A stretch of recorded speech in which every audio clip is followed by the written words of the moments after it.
ही बाजारपेठ आहे। या बाजारपेठेमध्ये इकडे 22 इकडे 22 44 दुकान आहे।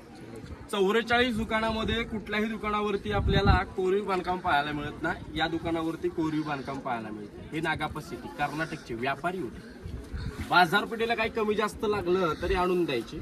एक दिवशी असं झाला की नागापा सिटी या बाजारात आले।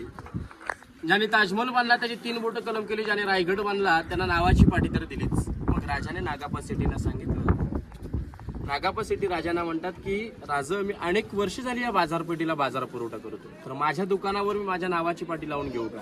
नावाची व्यापाऱ्याची नावाची पाटी देणं शक्य आहे का? पॉसिबल आहे नाही ना, कारण व्यापारी ज्याने स्वराज्यासाठी रक्ताची पाट घालून त्यांच्या नावाची पाटी नाहीये, नाहीतर आपल्या राजांच्या कुठल्या गडावरती नावाची पाटी नाहीये। व्यापाऱ्यांची नावाची पाटी देणं कसं शक्य आहे?